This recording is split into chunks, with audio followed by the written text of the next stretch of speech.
Bonjour à tous et bienvenue sur ma chaîne d'analyse technique. Aujourd'hui, on va analyser le Bitcoin, l'Ethereum et faire un tour sur les news du jour. Bon, en une semaine, il s'est passé pas mal de choses. Donc oui, je n'étais pas là. J'ai été à une compétition de paddle, mais vous me connaissez, je n'ai rien loupé, que ça soit les news ou que ça soit les charts.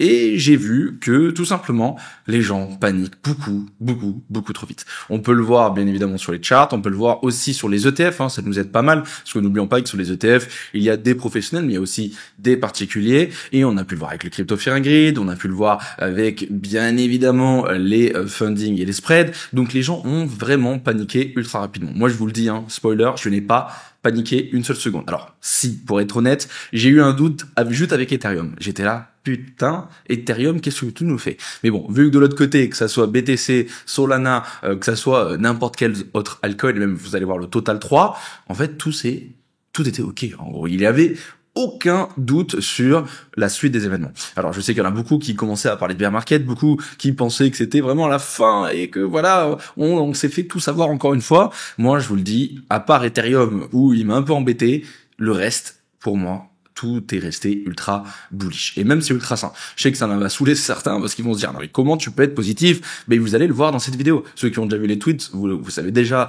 à peu près les idées que je veux amener, mais je me sens encore bien. C'est pour ça que dans la vidéo, dans la miniature plutôt et dans le titre, voilà, j'explique que c'est un piège, ne vous faites pas avoir, etc. Parce que pour moi, c'est encore un piège. Et on l'a vu et revu, ça fait bientôt 4 ans là, on y arrive là, dans 2 mois que je suis sur YouTube. Et combien de fois je vous ai montré ce genre de pattern où d'un coup, on a une belle hausse, d'un coup on a une chute, on vient faire peur à tout le monde, on vient prendre liquidité et on repart. Comme le même qu'on a fait il y a pas longtemps sur BTC, on est en train de faire la même chose là sur Ethereum. Et c'est à chaque fois la même chose. C'est quand il y a la peur, quand tout le monde a peur qu'il faut acheter. Et quand tout le monde est euphorique et tout le monde, c'est là où il faut vendre. Et donc là, ça veut dire que c'était le moment pour acheter. Et vous allez voir, moi dans tous les cas, vous savez, j'ai toujours des trades qui sont en cours, ils sont tous sur ZoomX, vous pouvez aller voir les dernières vidéos pour voir, ou en tout cas la dernière vidéo, on peut vous l'afficher ici, une petite fiche va apparaître, où j'explique du coup donc les trades que j'ai, ça sert à rien de les revoir. Là aujourd'hui, je peux vous le dire, je suis dans le rouge, on va en parler un petit peu après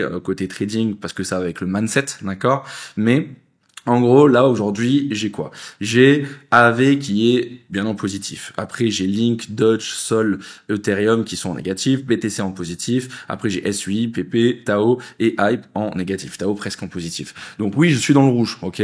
Donc, comme vous l'avez vu, ceux qui me suivent depuis longtemps, des fois, en une journée, bam, ça pète, comme les derniers trades que j'avais fait, vous vous rappelez? Je les lance et 24 heures après, je sors avec des stats incroyables. Et des fois, ça arrive de faire ça pendant plusieurs jours d'affilée, plusieurs semaines d'affilée, et des fois, c'est plus compliqué. D'accord, ou tu vas rester bloqué, tu vas rester sous l'eau, et même des fois tu vas prendre des SL dans ta tête, d'accord. Là, moi je suis pas loin de couper tous mes trades, là on va en parler tout à l'heure, je suis pas loin de tous les couper, mais j'attends encore un petit peu, d'accord. Et vous allez voir, c'est surtout les 110 000 $ qui m'intéressent, et ça va être un peu le niveau critique. Donc pourquoi ça a chuté? Alors c'est assez simple, il y a eu en fait un enchaînement, j'allais dire un gros mot, mais voilà, un enchaînement de choses pas trop cool, que ça soit sur les datas macroéconomiques, que ça soit aussi sur la géopolitique. Sur la géopolitique, vous avez vu, ça repart un petit peu en cacahuète un peu partout, donc bien évidemment que ça rassure pas. Et sur le côté de macroéconomie, on a eu des datas qui ne vont pas dans notre sens, donc dans le sens d'avoir tout simplement une Fed qui est rassurée et qui veut baisser des taux d'intérêt. Donc on a eu de la vente sur les indices. De l'autre côté, on a eu un or, donc un Dixie, un gold qui a complètement pété à la hausse, qui est en train d'enchaîner des ATH. Mais de l'autre côté, on a quand même un Dixie qui continue de descendre, donc ça contrebalance le côté risk on, risk off. Et donc le fait qu'il y a eu de la vente aussi donc sur les risk-on, sur les indices US, donc on a eu les cryptos qui ont chuté encore un peu plus fort, il y a eu des cascades de liquidation, même si la majorité était déjà en fait liquidée, on en a parlé dans la dernière vidéo, mais c'est vrai que sur Ethereum il manquait encore les 4000 $. Là c'est bon, on allait les chercher. Là il y a plus aucun intérêt à aller plus bas. La dernière fois je l'ai dit, il restait encore Ethereum, mais il y a plus aucun intérêt. Alors peut-être aller chercher encore plus bas, en dessous des 100 000 $, mais je vois pas vraiment pourquoi, d'accord. Donc maintenant il va falloir se focus sur la macroéconomie et voir ce qui va se passer. Donc là on va en parler maintenant, comme ça c'est fait. Donc, ah oui, et après je vais vous montrer les charts et tout, parce que là vous avez vu mon discours, oui ça a chuté un petit peu, machin, ouais, les gars, quand je vais vous montrer les charts en weekly, ou même en daily, ça n'a pas chuté, il s'est rien passé en fait, il s'est strictement rien passé, et c'est pour ça que je répète tout le temps au nouveau, mais c'est important. Donc on a eu les chiffres du PIB qui ont aussi déclenché tout ça, donc on était précédemment à moins 0,5, on avait une prévision aussi, bien haussière à 3,3, et on est à 3,8, donc plus haut que les attentes, donc ça veut dire que l'économie américaine se porte très bien, donc c'est une good news qui est en fait une bad news, parce que si l'économie américaine se porte très bien, ça ne donne pas envie à la Fed de baisser des taux d'intérêt, ce qui est logique, parce que n'oublions pas que l'inflation, je peux vous le montrer juste ici, on a eu aussi les chiffres de l'inflation, ne descend pas. Le PCE, donc en annuel, on était à 2,6, on avait une prévision de 2,7, donc l'inflation qui remonte, et du coup donc le consensus avait raison, mais bon, c'est pas non plus trop grave, parce que c'était déjà pré-shot, mais ça ne descend pas, d'accord, mais ça remonte un petit peu. En mensuel, pareil, une petite hausse, on est à 0,2, et donc prévision 0,3, on y allait. Le corps le plus important était à 2,9, là 2,9, donc ça n'a pas bougé, mais on ne descend pas, et le corps, n'a pas bougé aussi en mensuel, 0,2. Dans tous les cas, on avait vu sur le Trueflation qu'on a du mal à redescendre, d'accord? On n'a pas fait de nouveau plus haut, mais on a du mal à redescendre.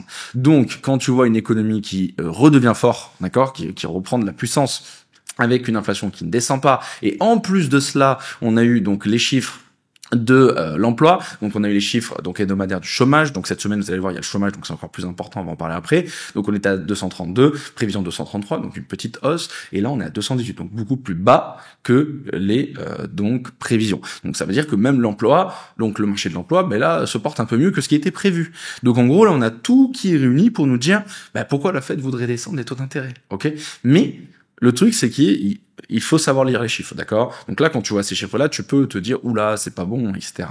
Mais c'est comme quand je vous ai expliqué, et là, on a encore eu vous allez voir le même exemple, quand d'un coup, tout le monde commençait à parler d'Ethereum en disant c'est la fin, on a, des outflows, et en fait, je vous ai dit, ne prenez pas, donc, une semaine, comme référence, parce que ça veut rien dire une semaine, d'accord? Et après, vous avez vu, on a eu de l'inflow, donc de l'argent qui rentre, et ça a été complètement annulé cette semaine. Et là, on est en train de refaire la même chose. Donc là, c'est pareil, faut pas surréagir. Et donc, on peut le voir que ça n'a pas été surréagi par les professionnels, que ça soit, regardez sur le S&P 500, le Nasdaq qui a deux doigts encore de faire un ATH, mais aussi avec les donc prévisions, donc les probabilités de baisse de taux d'intérêt pour les 2 prochains FOMC. Donc pour le prochain, le 29 octobre, donc dans un mois, donc on est le 30, donc dans un mois, on a toujours 89,3% de probabilité de baisse de taux d'intérêt. Donc ça veut dire quand même que le marché n'a pas tellement paniqué. Il y a eu pendant 1 ou 2 jours un peu de peur. Bon, oui, vous allez, voilà, encore une fois, je vous le montre, il y a eu de la vente, mais regardez, c'est que dalle, vraiment, c'est que dalle. Et du coup, ça a fait un peu peur aussi sur les cryptos, ça a permis, même de faire quelques liquidations. Mais voilà, le marché est confiant, et même quand tu regardes le 10 décembre, donc fin d'année, on est toujours sur, du coup, donc une probabilité de 71,5%, donc c'est quand même une forte majorité d'avoir 2 baisses de taux d'intérêt. Donc le marché, lui, reste confiant. Par contre, après, si semaine après semaine, on voit que l'inflation n'arrive pas à redescendre, là, ça va être compliqué, je vous l'accorde, d'accord? Mais là, pour le moment, voilà, c'est une semaine, faut pas paniquer, les gars, ok? En plus, donc cette semaine, grosse semaine, on commence donc là aujourd'hui avec les rapports JOLTS, donc très important. Demain, les créations d'emplois non agricoles, donc on commence la semaine avec donc des chiffres plutôt donc axés sur l'emploi. Ensuite, on continue avec le PMI manufacturier, et le PMI lui service sera donc que vendredi, donc très important pour un petit peu sonder de voir comment on va se situer l'inflation dans les prochaines semaines. On a les inscriptions hebdomadaires au chômage jeudi, et surtout donc là vendredi, grosse journée de l'emploi, que ce soit pour les créations d'emplois dans le secteur non agricole et privé non agricole, mais surtout très très important, le plus important, c'est le taux de chômage. Donc cette semaine, encore une fois, voilà, peut être décisive. Pourquoi? Parce que si on fait 2 semaines d'affilée avec des datas qui vont pas dans notre sens, je pense que il y en a beaucoup qui vont se dire, waouh, là ça pue un petit peu. Donc il y en a déjà qui ont déjà pré-shot. J'en avais déjà parlé avec vous, qui essayaient en fait de pré-shot une fin d'année qui en fait niveau macroéconomie ne se passe pas comme ce que beaucoup prévoient, et commençaient à acheter beaucoup de gold. Donc voilà, le gold qui nous fait encore un ATH ce matin, hier, voilà, qui n'arrête pas de complètement péter. Donc ça c'est un risk off. Donc quand t'achètes du gold, c'est parce que t'es pas confiant dans les risques on, donc par exemple sur les indices ou les cryptos. Donc, acheter par exemple des actions, tech, technologiques, ou des actions du S&P 500 et des cryptos, parce qu'à chaque fois j'ai les indices, mais au moins comme ça rappelle un peu pour les nouveaux. Donc, oui, il y en a beaucoup qui ont pré-shot, qui ont bien joué le truc, mais moi je me sens encore super confiant. Peut-être que je me trompe, et en fait on va avoir une année complètement pourrie, mais ce n'est pas du tout en fait dans mon plan actuel. Et donc là, à part en fait le gold donc les datas que je vous ai montré là, qui nous montre un petit ralentissement. Je veux dire, on n'arrive pas à aller encore vraiment dans le bon sens. Mais ça ne me fait pas non plus paniquer, d'accord? Ça peut vite se retourner, parce que n'oublions pas que, même si on a baissé les taux d'intérêt la semaine dernière... non, il y a quoi? Ça fait 2 semaines, je sais même plus, ça fait une semaine ou 2 semaines, je suis perdu là. Mais je crois que ça fait 2 semaines. Les gars, n'oublions pas que les taux d'intérêt restent super hauts. Donc ça veut dire qu'ils continuent de taper l'économie. Donc ça veut dire qu'ils vont continuer de taper aussi l'inflation. On a du mal à la faire descendre, mais ça va continuer. Ok? Ensuite aussi, donc juste avant de continuer, on a eu aussi, vous allez voir tard, je vais vous montrer, Trump qui a annoncé des nouveaux tarifs, donc bien évidemment que ça fait pas plaisir, et donc les tarifs c'est les taxes douanières, et aussi on a du coup donc niveau géopolitique, là c'est en train d'un petit peu de chauffer partout dans le monde, ok? Donc là, voilà donc pour les premières datas. Donc moi en fait ce qui me rassure énormément c'est le gold. Donc pareil, j'ai vu des gens qui commençaient à parler d'un bottom sur le gold. Bon, les gars, le bottom, je sais pas où vous le voyez. Pareil, là moi je vois une tendance baissière. On fait des hauts de plus en plus bas, on fait des bas de plus en plus bas. OK, on voit bien que le haut est toujours plus bas que le précédent. On voit ce bas qui est plus bas que le précédent. Certains parlent oui d'une petite chasse ici de liquidité pour aller chercher le plus haut. Pour le moment les gars, moi je vois une tendance baissière. Si on commence à casser les 100 points, oui, là je pourrais dire OK, bon là ça pue. Mais là pour le moment le DXY est toujours baissier. Donc ça veut dire qu'on est toujours sur un marché donc qui est plus favorable pour le risk on, d'accord? Donc moi, je me sens super à l'aise. Et donc de l'autre côté, pareil, j'ai fait un double clic, désolé. Sur le S&P 500 et le Nasdaq, beaucoup de gens qui ont commencé à dire oula ça chute parce qu'ils regardaient en court terme, ils regardaient juste ça là. Les gars, c'est que dalle. Regardez ça, c'est un crash. Mais là, vous parlez sur le Nasdaq, mais là pour le moment, ça a été juste quelques 3 jours de vente. C'est rien du tout. Et surtout, regardez directement après. Donc là, vendredi, Magic Friday, avec une réouverture lundi dans le vert. Et regardez, on est déjà presque en train de faire un ATH. Regardez là seulement moins de 1%, on est à 0,83, à peu près 0,83% de faire un TH sur le S&P 500, et sur le Nasdaq, on est à 0,94. C'est vraiment que dalle. Ça se trouve que là, le temps que je sorte la vidéo, on sera déjà sur un ATH. Donc les prix ne mentent pas. Donc les investisseurs ont eu 2-3 jours de doute, mais ils sont revenus avec une belle confiance en fin de semaine et en début de cette semaine. Donc pareil, comment être bearish? Voilà, moi personnellement, je ne peux pas. Encore, on continue avec le Bitcoin. Comme chaque semaine, on dézoome, on est en weekly, encore une fois, c'est du long terme, du très long terme. Regardez, là, on était en 2022 au début, tout début, et du coup, avec Ishimoku, pour voir un peu les moyennes. Ok. Donc, là, qu'est-ce qu'on voit? Encore une fois, je prends le Ishimoku. On voit un prix qui est ultra haussier, d'accord? Il n'y a pas de débat, c'est ultra haussier, un momentum qui est ultra haussier. Vous allez voir qu'en court terme, ça se calme un petit peu, mais en long terme, le momentum est haussier. Les petites chutes qu'on a ici, regardez, c'est ridicule par rapport à ce qu'on a eu, par exemple, en mars. Même ici, regardez comme on en a bien souffert en juillet de l'année dernière. Là, pour le moment, c'est ridicule, les gars. On est sur une tendance haussière. On fait des bas de plus en plus haut, on fait des hauts de plus en plus haut. On est haussier. Il faut pas commencer à parler de bear market. Il y a trop de gens qui commencent à parler de bear market, ok? Et je trouve ça complètement fou, ok? Moi perso, je me sens trop à l'aise. C'est pareil quand j'ai vu Crypto Fear Grid dans la peur, même presque l'extrême peur, j'ai fait mais what the fuck? Là, moi perso, quand je vois ça, c'est impossible d'arrêter de trader en longue et c'est impossible de vendre mes bitcoins. Je continue à en acheter tous les jours. Tous les jours, j'en achète. Tous les jours, j'en achète. Juste là, vous allez voir que juste si vous voulez relancer des trades, moi je suis déjà dans des trades, donc j'attends, mais c'est pas grave. Mais ceux qui veulent je vous conseillerais d'attendre un tout petit peu, je vous explique après pourquoi. Donc, ça, parce que là on est dans le long terme, donc ça rentre pas en compte, on va après aller dans du moyen court terme. Donc là pour le moment, comme je vous l'ai dit, donc tendance toujours ultra haussière, je me prends un petit pinceau, ultra haussière. Donc si on prend juste niveau price action, le temps qu'on ne vient pas casser ce plus bas, d'accord, donc les 100 000 $, comment être bearish, d'accord? Là, on casse ce niveau, ok, il y a pas de souci. À la fois, c'est un nouveau plus bas, donc ça veut dire qu'on passera d'une tendance haussière à une tendance baissière. En plus, c'est un chiffre psychologique qui est très important. On passe sous les 100 000, vous allez voir, ça va paniquer. En plus, même niveau Ishimoku, c'est une moyenne très importante, c'est la Kijun, qui est un peu comme un dernier rempart avant d'aller attaquer le Kumo, qui est aussi en dessous, donc des 100 000 $. Et pour le moment, on est très loin. Regardez la chute qu'on a eue là ces derniers jours, c'est vraiment ridicule, ok? Donc là, pour moi, le temps qu'on ne va pas chercher les 100 000 $, en dessous des 100 000 $, même si on vient ici, moi, j'aurais même pas peur. Donc, en dessous des 100 000 $, je ne pourrais pas être baissier. Et surtout, je continue de m'acheter tous les jours. Et de l'autre côté haussier, on a fait plusieurs tentatives de venir clôturer au-dessus de la Tenkan. Comme je vous l'ai dit, c'est des niveaux importants. On a fait une tentative, 2 tentatives, 3 tentatives, donc 3 semaines. Et là, on arrive sur un mois complet. Et maintenant, espérons réussir à clôturer au-dessus. Donc au-dessus des 115 781 $. Donc les 116 000 $ pour faire un gros. Et souvent, quand on vient casser la Kijun, la Tenkan, pardon, on a en fait des grandes accélérations. Regardez, je vous remonte. Hop, ici, donc Tenkan, Donc on casse la Tenkan, Kijun, boum, on explose, on casse la Tenkan, on explose, on passe en dessous, on repasse la Tenkan, on explose, on repasse sous la Tenkan, on repasse au-dessus, on explose, et là moi j'attends la même chose. Donc je ne sais pas si on va aller chercher la Kijun, je n'ai pas de boule de cristal, sauf qu'on va y aller et après on va péter, mais en tout cas, là juste déjà, si on vient pas là, on va pas chercher les 100 000 et qu'on repasse les 116 000 $, on risque d'avoir une grosse accélération pour aller chercher de nouveau sa ATH. Tout simplement. Et regardez, ici, on avait juste rebondi, on repasse un peu en dessous. Regardez, après, on a fait un nouvel ATH. Donc, on risque de faire la même chose. Donc, c'est le plan que j'ai pour le moment. Donc, ensuite, juste à plus court terme, moyen terme. Donc, j'avais déjà fait un tweet quand on était ici sur les 114 000 $. Ça reste toujours d'actualité. En gros, juste avant de parler du CME, pareil, regardez, en daily, on est toujours sur une tendance haussière. On continue de faire des bas de plus en plus haut. On continue de faire des hauts de plus en plus haut. Il y a juste ce haut et ce bas. Pardon, j'ai mal mis. Ce haut qui est plus bas que ce précédent, ce bas qui est plus bas que celui-ci. Mais pour moi, le plus important, ça va être en fait de protéger ce bas ici, d'accord. Donc c'est quoi? Comme de par hasard, c'est les 100 000 $. Donc oui, depuis un moment maintenant, regardez, depuis le 9 avril, on était sur une tendance haussière avec un momentum très fort. Là, on est en train de ralentir le momentum. On commence à être dans un range, mais ça ne veut pas dire que c'est la fin du bull run, les gars. Ça ne veut pas dire cela. Donc moi, pour le moment, je reste aussi très Donc maintenant, en regardant à plus court terme, donc là, c'est assez simple. On passe les 118 000 $. Pour moi, on va aller chercher la TH assez rapidement.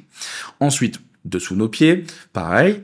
On passe les 107 000 $, d'accord, sur le plus bas. Bon, ben c'est la porte ouverte à aller chercher les 100 000. Ok, et là on va commencer. Je commencerai à transpirer sur ces niveaux.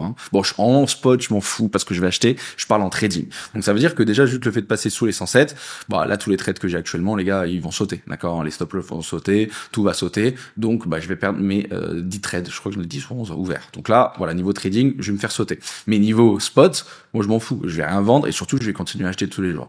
Par contre là maintenant en très court terme, là, ce que je conseillerais, après vous faites comme vous voulez, si, en admettons, je n'avais pas de trade ouvert et je voudrais trader aujourd'hui, mais j'attendrai un petit peu. Pourquoi? Parce qu'en fait, sous nos pieds, on a un gap CME, donc en dessous des 110 000 $. Je vous le montre juste ici. Donc regardez, on a eu donc, hop, je vous le montre ici, donc on voit un gap CME. Donc là, c'était la fermeture de vendredi et la rouverture de cette semaine. Donc on voit que, en fait, ça a pété hors market. Donc c'est les particuliers qui ont fait péter le marché. Donc, qu'est-ce qui se passe avec les gaps CME? Bon, je l'avais déjà mis en avance ici, mais on est attiré. On est souvent attiré. Les professionnels aiment bien essayer de pousser le prix pour aller combler ces gaps, remettre les pendules à zéro, hop, et ensuite on repart dans notre tendance haussière. Donc, pareil, je n'ai pas de boule de cristal, Donc, ça se trouve qu'on va pas y aller, on va s'arrêter là et on va repartir. Mais c'est vrai qu'il y a quand même de fortes probabilités d'y aller, donc d'aller sur les 110 000 $. Donc, ça soit là cette semaine ou dans 2 semaines, je sais pas, et après repartir à la hausse. Donc, c'est vrai que si je n'avais pas de trade maintenant, j'attendrai les 110 000 $. Ok? Que ça soit sur BTC ou que ça soit sur Ethereum, Solana ou tout le reste. Parce que si BTC chute, tout le reste va chuter. Ok? Donc, là, pareil, le plan, ça serait plutôt, d'aller chercher les 110, même peut-être un petit peu dégouliner pour aller choper ses stops, même peut-être un tout petit peu ici, mais attention, parce que il va falloir vite après que les acheteurs reprennent la main pour aller, chercher le nouveau plus haut, parce que sinon, c'est la porte ouverte aux 100 000 $. Ok? Et ensuite, après 118, 125 et 150 et 1 million. On verra. Donc, voilà, pour mon plan sur BTC. J'espère que vous avez bien compris. Ensuite, sur Ethereum, donc, pareil. Regardez. On est sur une belle tendance haussière. On fait des bas de plus en plus haut. On fait des hauts de plus en plus haut. Ok, momentum exceptionnel. On passe au-dessus de la fameuse résistance qui nous a bloqué pendant très longtemps des 4 000 $. On passe au-dessus. En plus, on fait des ATH. On est content. Ensuite, il y a eu des prises de profit. Que je peux comprendre. Il y a les mecs qui ont fait des fois 2 fois 3. Bon, ils veulent prendre des profits. Ok. Donc, il y a eu prise de profit et on a eu donc un range qui est en train qui s'est dessiné. Ensuite, ce que j'ai expliqué la semaine dernière, c'est que donc on est venu chercher donc tous les stops ici. Donc très bien. Donc et après je vous ai dit vu tout ce qui a été sorti, je pense pas qu'il y a besoin d'aller chercher plus bas. Bon, le marché a voulu chercher plus bas, il est allé chercher plus bas. Ok.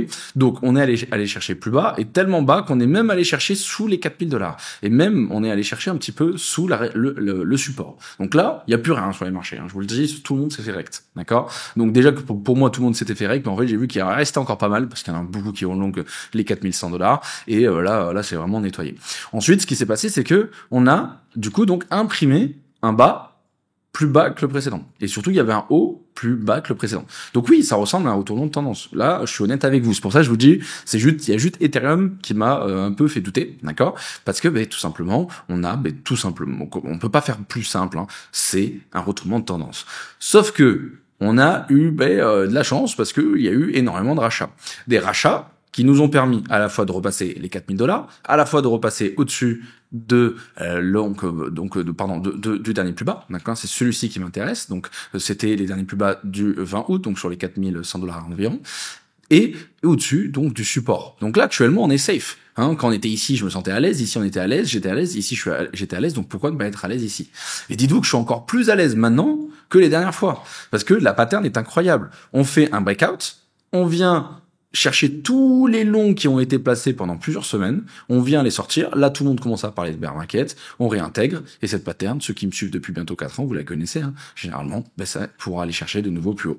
Donc je me sens super à l'aise. Donc là je suis en long sur Ethereum, je ne serai pas en long sur Ethereum, alors là, mais il y a même pas de doute, j'en aurais lancé un maintenant. Ok? Donc à voir. Par contre, de l'autre côté, si on vient chercher encore un plus bas, là ça pue les gars. Là, je commencerai à être beaucoup moins bullish.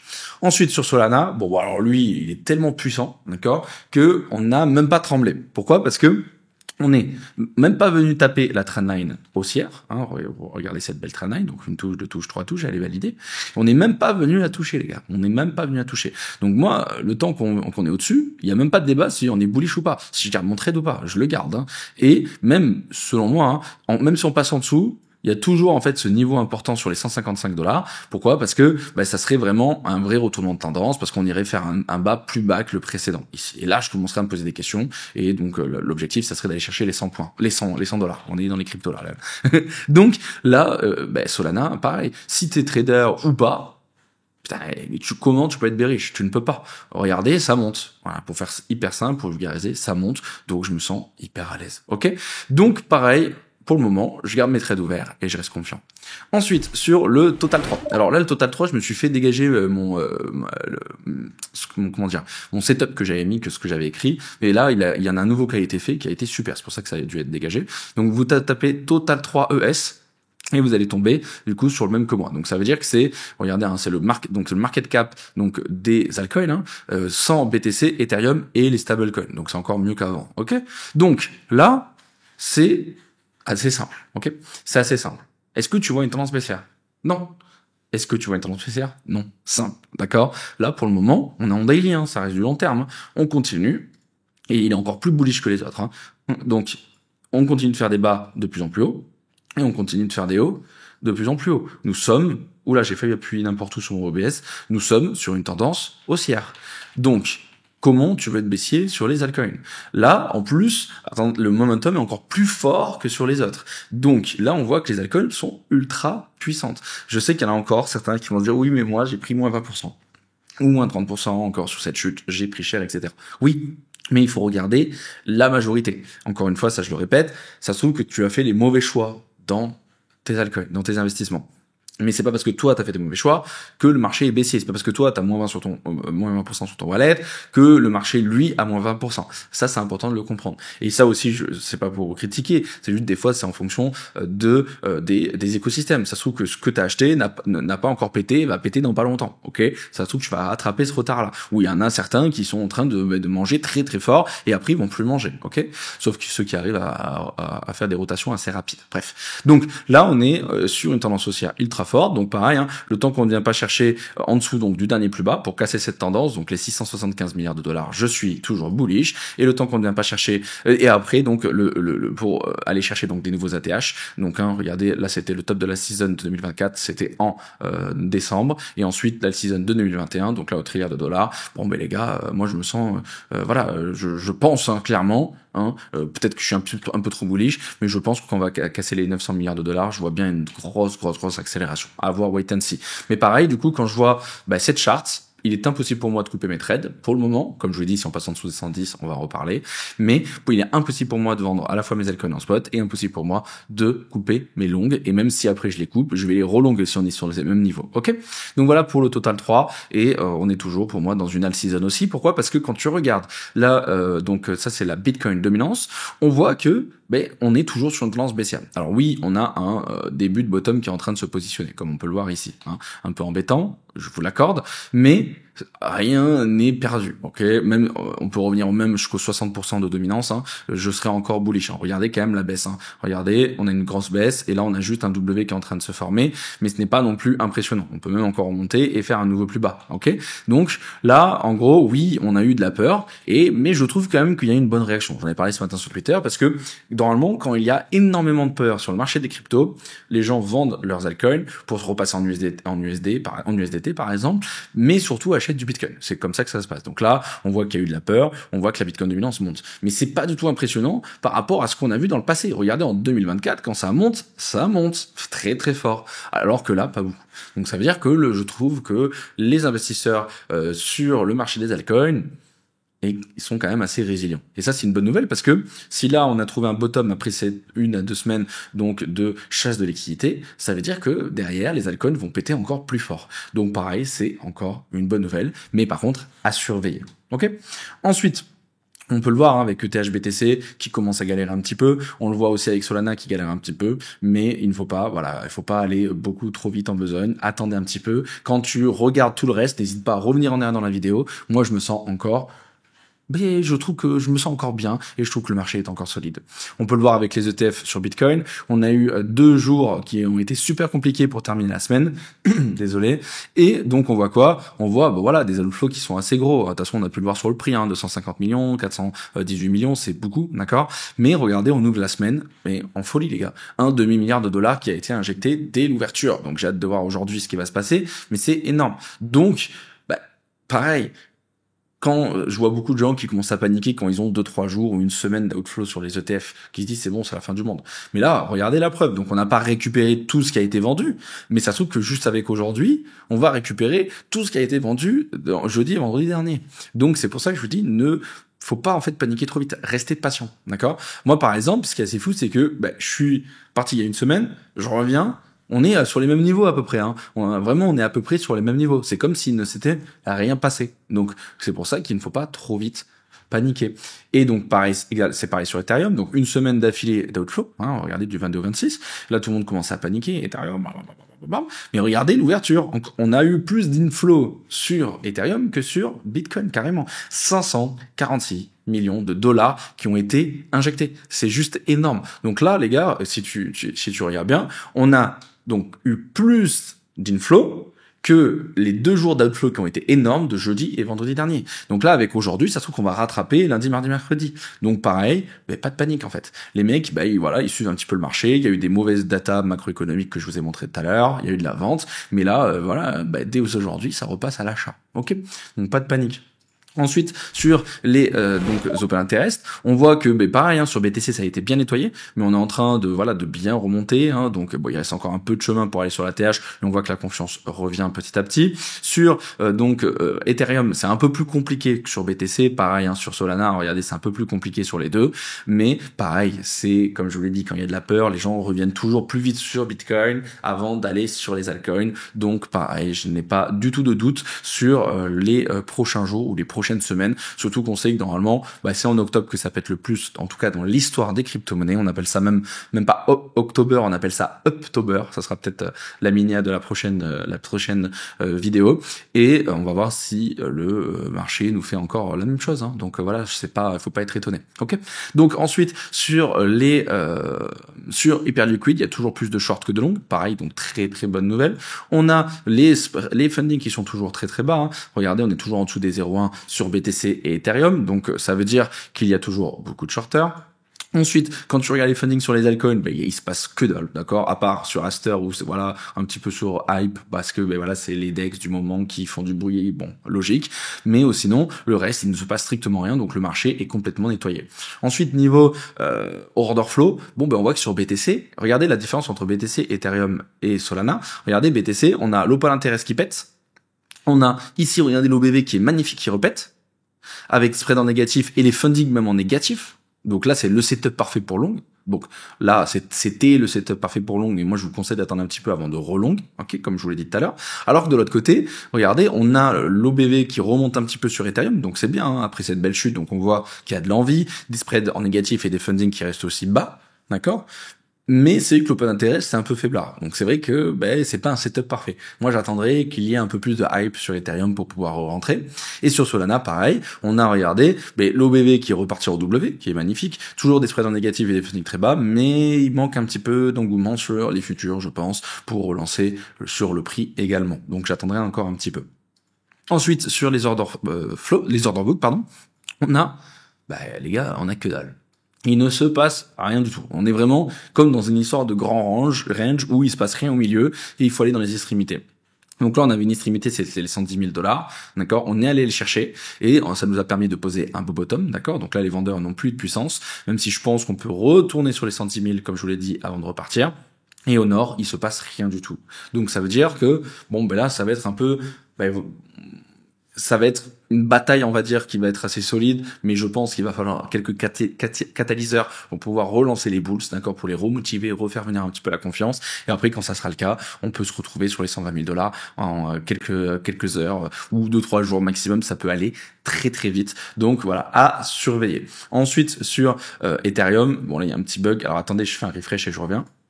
Donc sur Ethereum, on est venu chercher toutes les poches d'achat et maintenant, pareil que sur BTC, il n'y a rien autour du prix. Donc, faites attention, parce que il y a rien au-dessus de nous, donc on peut aller chercher un ATH en quelques minutes, en quelques heures, ça peut aller super vite, mais sous nos pays, il n'y a rien non plus. Donc c'est pour ça que je vous ai dit, attendez un petit peu de voir ce que BTC fait, est-ce qu'on va aller combler le CME ou pas, parce que si on vient combler le CME, mais que les acheteurs ne reviennent pas dans la course, on peut aller chercher plus bas, et là, ça serait embêtant. Donc je vous conseille d'attendre un petit peu, et sur Solana, c'est à peu près pareil, même c'est un peu plus de résistance. Il y a aussi un peu plus de support aussi sous nos pieds. Regardez, il y a beaucoup d'ordres qui sont posés sur les 205, mais au-dessus de notre tête, avant les 250, il y a encore quelques niveaux intéressants. Donc je vous les donne, les 215, les 220, 230, 235, ou peut-être on va avoir quelques petites résistances, mais c'est pas non plus grand-chose. Donc pareil, pour Solana, je vous conseillerais d'attendre un petit peu. Je bois un petit coup d'eau et je reviens. Allez, c'est parti pour enchaîner les good news, que des good news. Vous allez voir, il y a eu 2-3 mauvaises news,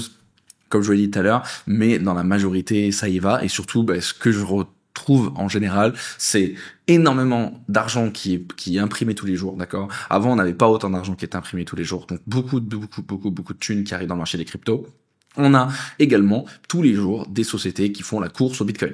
Ils veulent en acheter. Après, tout ce qui est nouveau régulation, tout en fait va dans le sens des cryptos. Tout le monde est ultra bullish. Alors quand je dis tout le monde, c'est pas nous, d'accord. Je parle de la smart money, des fonds d'investissement, des banques, des milliardaires, etc. Et vous allez voir qu'ils sont tous ultra bullish. Donc, on commence directement avec une société qui s'appelle Silex Holding. Silex, j'arrive même pas à le dire Holding, qui du coup, donc regardez, je vous mets juste ici, qui vend pour 200 millions de $ d'actions, donc de Semur Pharmaceuticals, j'ai un peu du mal pour acheter donc 200 millions de $ en Bitcoin, donc c'est hyper bullish. C'est une société pharmaceutique qui achète du Bitcoin. C'est un puissant, un puissant message au monde entier et surtout aussi aux autres sociétés. Et ça, je vous l'ai beaucoup répété dans le passé. Quand il y en a un qui le fait, les autres le font. Ensuite, on a du coup Jérôme Powell qui a dit que les marchés boursiers étaient assez bien valorisés. Donc ça, c'est un message important. Pourquoi ? Parce que quand t'as le président de la Fed qui dit oh, ça va, les marchés financiers font que péter, ils font des ATH, en vrai, ça va, c'est pas une bulle. Du coup, ça rassure beaucoup les investisseurs. Parce que si Jérôme Powell dit, ouais, j'avoue, là, ça pète un peu trop, on est peut-être dans une bulle, les marchés sont surévalués, là, du coup, ça peut faire paniquer pas mal de monde. Mais quand la Fed dit ça, l'exact opposé, on est bien content. Ensuite, on a dit Cathie Wood, qui continue à faire de la belle publicité en disant qu'elle dit à ses enfants achetez du Bitcoin tous les mois. C'est bien, continue Cathie. Ensuite, on a du coup donc aussi un point très intéressant. Là en gros, on a en noir, c'est la courbe donc des bitcoins, donc des ETF en fait qui détiennent des bitcoins, et la courbe en c'est du jaune à peu près, bref, qui représente donc les sociétés donc privées au public, donc business, les sociétés business qui détiennent du bitcoin, et on a eu un flipping. Donc ça veut dire que actuellement les sociétés détiennent plus de Bitcoin que les ETF. Alors qu'on parle tout le temps des ETF, des ETF, des ETF, mais regardez, quand je vous dis depuis quand même maintenant plusieurs mois que les sociétés sont en train de FOMO et ils font la course au Bitcoin, et c'est que le début, c'est un tout petit pourcentage, je sais pas si vous vous rendez compte, mais c'est tout petit. Ben les gars, c'est hyper bullish parce que ça ne va que continuer dans ce sens-là. Et après à vous de faire votre choix. Moi, en tout cas, je choisis d'aller viser un Bitcoin à 1 million, voire plus encore. Ensuite, regardez, on continue avec donc Orange BTC, donc la plus grande société de trésorerie Bitcoin du Brésil, devrait rentrer en bourse en octobre avec 400 millions de dollars de Bitcoin à son bilan. Et c'est pareil, c'est un puissant message et ça ne peut que faire du bien à l'écosystème. Ensuite, on a, alors là c'est une dinguerie, les mecs qui te lâchent des chiffres comme ça. On a une société donc chinoise qui a approuvé une Bitcoin stratégie donc de 1 milliard de dollars. Ils sont arrivés comme ça, bah allez, nous on pose 1 milliard de dollars sur Bitcoin. Pareil, mais quand je vous le dis, c'est la course tous les jours et il y en a qui mettent des gros billets. Ensuite, on a le CEO de Coinbase, donc Brian Armstrong, qui a dit que le Bitcoin devrait donc atteindre les 1 million de dollars pour 2030. Il y en a beaucoup, il y en a qui parlent 2027, d'autres 2030, mais la majorité dit qu'avant 2030, on va arriver à 1 million de dollars et j'y crois fortement. Regardez, 250 millions d'USDT qui ont été mis, 250 millions d'USDT qui ont été mis, et vous allez voir, j'en ai partagé beaucoup plus. Ça n'arrête pas. On a comment te dire que c'est un des messages les plus puissants. On a quand même le président des États-Unis, Donald Trump, qui dit que un jour le Bitcoin dépassera l'or. Et c'est pas le seul à le dire. Mais là, on parle quand même de l'homme le plus puissant du monde. Donc c'est puissant d'entendre ça. Et donc, si le Bitcoin dépasse l'or, ça veut dire qu'on ira à 1 million, 1,5 million, et peut-être encore plus. Ensuite, regardez, 1 million d'USDT qui ont été mints, ça n'arrête pas. C'est 1 million, je suis un malade. 1 milliard, c'est juste énormissime. Ensuite, ça aussi, news incroyable avec un membre du Parlement néerlandais qui envisage officiellement la création d'une réserve stratégique de Bitcoin. Et ça, c'est vraiment une très, très, très, très bonne nouvelle. Et quand je vous ai dit que les pays vont aussi faire la course, et bien ça commence. Ensuite, on a eu, regardez, les Crypto Fear & Greed qui étaient dans la peur très très proche de l'extrême peur, j'arrive même pas à comprendre comment c'est possible, mais il est vite remonté, regardez, ça remontait vite, il est même remonté dans la neutralité. En quelques jours, vous avez vu, l'émotion du marché peut changer tellement vite. Ça, news de fou les gars, ça c'est une news de zinzin les gars. Ah oui, il y en a une deuxième, il y a 2 news de fou. Donc là, on a, voilà, c'est officiel, Google achète 5,4% des parts du mineur de Bitcoin Cypher Mining, donc voilà, c'est officiel. Google achète du Bitcoin pour moi, c'est exactement la même chose. Quand une société n'achète pas directement du Bitcoin, mais achète des parts dans une société qui est 100% Bitcoin, qui fait du mining ou qui fait de l'achat de Bitcoin, pour moi c'est comme si, en fait c'est pas comme, il s'expose au Bitcoin. Donc voilà, pour moi Google achète du Bitcoin. Donc encore une fois, faites votre choix les gars. Moi en tout cas, je vois pas comment je peux être bearish quand des gros comme ça continuent d'acheter énormément. Comme Vanguard, on va en parler aujourd'hui. C'était sûr que ça allait arriver les gars. Vanguard, je vous le dis souvent, on a donc le numéro 1 BlackRock qui se sont lancés à fond dedans, Vanguard qui n'arrêtait pas de dire non mais moi c'est comme, pour moi c'est comme, voilà, c'est les numéros 2, donc là on parle de mastodontes, ils sont même plus riches que certains pays, c'est des fonds énormes, et Vanguard qui disait non moi je veux pas en acheter, je veux pas en proposer à mes clients, mais par contre en Samsung ils achetaient énormément d'actions en fait de sociétés, ils sont même revenus, donc de sociétés qui sont exposées au Bitcoin, ils sont même devenus le plus gros actionnaire de MicroStrategy les gars, donc voilà où ça en est, et là vous allez voir qu'il y a une news, je peux vous la mettre comme ça maintenant, c'est fait, mais je sais pas où je l'ai mise, il y a trop de trucs, voilà, donc c'est officiel, donc le géant Vanguard de gestionnaire, donc on parle quand même de plus de 10 milliards de dollars d'actifs, c'est pas loin de BlackRock, qui envisage de permettre à ses clients américains d'accéder aux ETF crypto, après s'y être fermement opposé. C'est logique, imaginez, t'es un client de Vanguard, ok, t'as 1 million chez eux, t'as envie de faire évoluer ton capital, donc tu vas leur faire confiance, ils vont mettre de l'argent après partout. Mais tu sais très bien que le Bitcoin et les crypto-monnaies, c'est un potentiel énorme. Donc tu veux pas qu'ils te mettent 50% de ton capital, mais au moins 1, 2, 3, 4, 5% pour améliorer tes statistiques, améliorer en fait tes pourcentages de rendement annuel. Et du coup, là tu te dis putain, ils veulent pas. Du coup, t'as envie de prendre ton argent et aller chez BlackRock, tu vois. C'est assez logique. Donc c'est pour ça qu'à un moment donné, ils allaient bien craquer et c'est fait. Et voilà, c'était sûr. Ça fait longtemps qu'on en parle sur cette chaîne. Ensuite, on continue avec l'Ohio qui, donc ça aussi, news de fou les gars, c'est un État donc des États-Unis qui officialise officiellement donc la possibilité de payer ses taxes donc et les frais de service donc en Bitcoin les gars, c'est quand même énorme. On parle de l'Ohio les gars, c'est huge, c'est vraiment huge, et là-bas tu peux payer tes taxes et des frais de service en Bitcoin, voilà. Donc Donc là, on peut pas faire plus avancé dans la technologie. Donc vraiment, bravo à eux. Et c'est une image incroyable. Donc faites votre choix. Encore 250 millions d'USDT qui ont été mis. Ensuite, bon ben voilà les gars. Encore une fois, on continue. C'est une dinguerie. On a donc Tim Cook, c'est le CEO de Apple. Oui, de Apple, qui a dit qu'il a des bitcoins, d'accord, et que bien sûr que c'est intéressant d'en avoir. Donc, ben pareil, là on a voilà un des mastodontes de ce monde qui dit j'ai les bitcoins. Donc fais ton choix. Aujourd'hui, la phrase que je vais le plus vous dire, c'est fais ton choix. Ensuite, ben, on continue avec le président Vladimir Poutine. On continue. Président de la Russie qui dit qui peut bannir Bitcoin.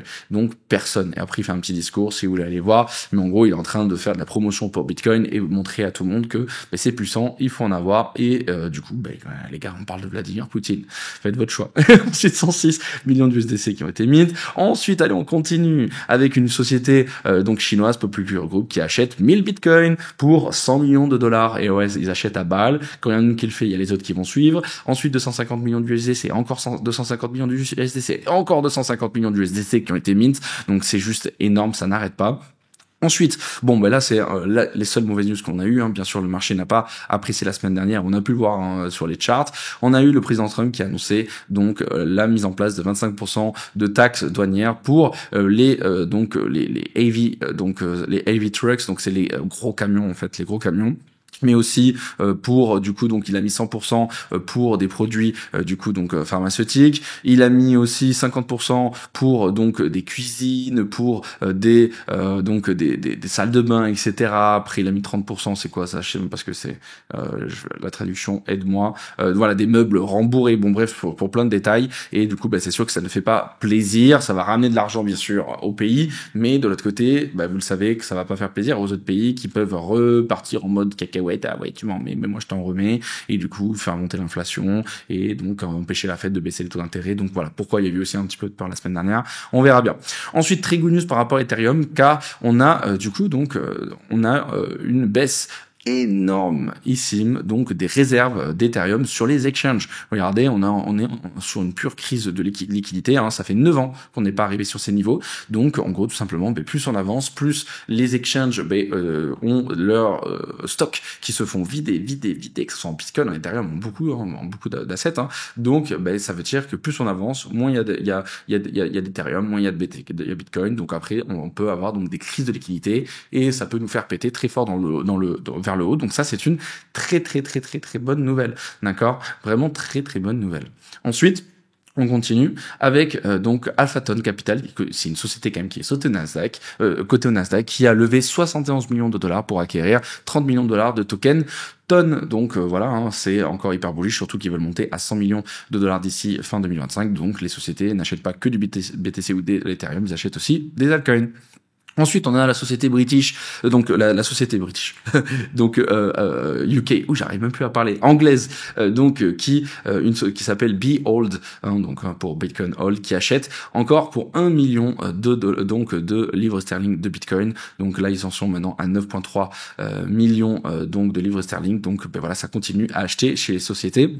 Ensuite, ça, une news qui est intéressante, ça a fait du bruit les gars, ça a fait beaucoup de bruit, 1 million de vues, 12 000 likes juste sur ce post, mais ça a fait du bruit dans le monde entier, parce que voilà, encore une fois, il faut savoir qui on suit, si on suit voilà le coiffeur du coin, ou si on suit voilà les gens les plus intelligents de ce monde. Donc là regardez, on a donc cette personne qui est la personne qui a le plus haut IQ, donc qui est censée être la plus intelligente du monde, qui a dit que Bitcoin devrait faire x100 en 10 ans. Donc là déjà on est sur du x10 en 3-4 ans, on va dire à peu près, allez 5 ans maximum pour atteindre 1 million. Donc c'est ce que beaucoup de gens sont en train de prédire, mais lui il parle donc de x100 en disant bon, est-ce que c'est possible ou pas. En tout cas il a dû faire ses calculs mathématiques, donc voilà, c'est truc. En tout cas c'est bullish. Moi déjà c'est un x10, je prends, d'accord. Et ensuite après il a dit autre chose, je sais plus c'est où, je l'ai partagé.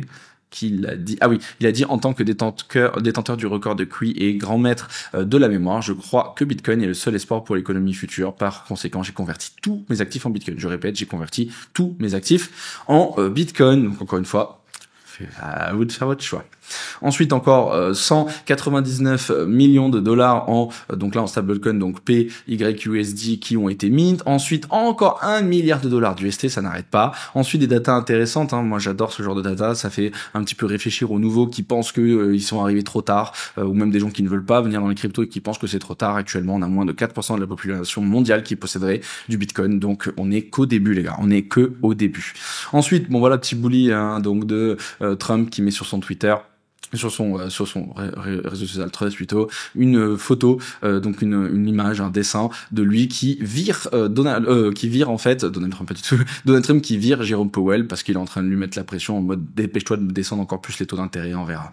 Ensuite Michael Saylor qui nous a encore fait son petit tweet du dimanche, et du coup après il a annoncé qu'il a acheté encore pour 22 millions de dollars, donc c'est bien, il continue d'accumuler toutes les semaines. Ensuite on a Tom Lee qui a expliqué que 95% des investisseurs avaient zéro exposition au Bitcoin.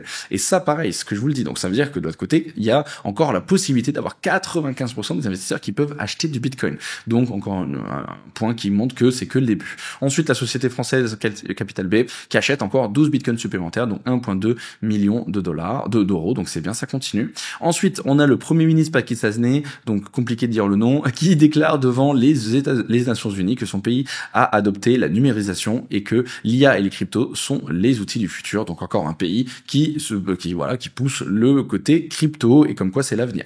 Ensuite encore 250 millions et encore 250 millions, donc 500 millions d'USDT qui ont été mint, ça n'arrête pas. Ensuite on a le milliardaire Ricardo Salinas, on avait déjà parlé dans le passé, qu'il a dit que voilà, il faut acheter tous les bitcoins que possible. C'est un des actifs les plus importants du monde, hein, et il a raison. Donc voilà, encore une fois, est-ce que tu veux écouter les milliardaires ou le coiffeur d'à côté? Tu fais ton choix. Ensuite on a le Kazakhstan, encore un pays qui, voilà, je vous le dis tous les pays, mais c'est la course des pays, qui crée le Alem Crypto Fund. C'est un fonds souverain dédié aux cryptos, créé par le ministère de l'IA et du développement numérique en partenariat avec Binance Kazakhstan. Le premier investissement du fonds sera en BNB. Logique, c'est le token de Binance, hein.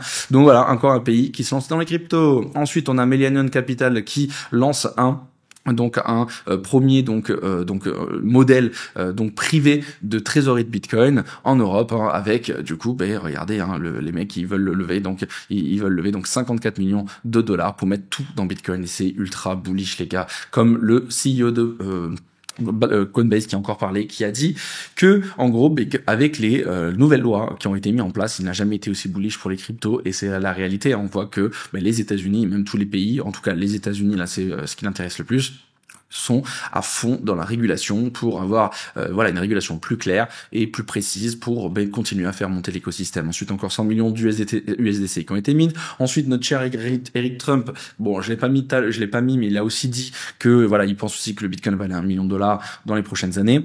Mais aussi voilà, il explique que les grosses institutions ont peur, mais c'est pour ça qu'avant elle voulait bannir le Bitcoin et maintenant elle l'embrasse, d'accord, et il y a la course de plus en plus parce que c'est vrai que tu as la possibilité un dimanche de transférer 500 millions de dollars sans avoir l'autorisation de personne, tu t'en fous et ça te coûte pas de frais. Bon, il dit no fees, mais c'est un minimum de fees quoi. Bref, c'est vrai que c'est l'avenir les gars. Encore 250 millions d'USDC qui ont été mis. Ensuite, donc il y a Eric Balchunas, hein, donc c'est l'analyste des ETF de chez Bloomberg, hein, à chaque fois quand il parle, il parle pas pour rien, hein, on l'a vu dans le passé, donc on peut lui faire confiance. Il a dit que maintenant, hein, donc pour lui, hein, il y a il a dit que les chances d'approbation des ETF crypto spot sont désormais essentiellement de 100%. Donc lui, il est ultra bullish sur le fait que la SEC accepte les ETF, même le fait que là ça va arriver d'un jour à l'autre sur Solana. En même temps, on l'a vu, hein, la SEC qui sont dans le sens depuis que Gary Gensler n'est plus président. Donc ça c'est une très très good news, ça risque de faire aussi péter énormément sur les altcoins. Ensuite, encore un État, hein, ça très très good news, hein, l'État du Wisconsin, qui présente le projet de loi Bitcoin Rights, donc qui est un projet de loi qui exempte les particuliers et les entreprises de l'obligation de licence de transmetteur d'argent par l'autogestion, pour l'autogestion, l'exploitation de nodes, le mining, donc le minage, le stacking et le développement de logiciels blockchain. Donc encore des facilités pour donc laisser les entreprises travailler dans tout ce qui est blockchain, mining, etc., crypto-monnaie. Donc ça c'est une très très good news. Et ensuite, je crois qu'il y avait plus trop de news. Je vais faire un petit tour rapide. Non, il y avait plus de news.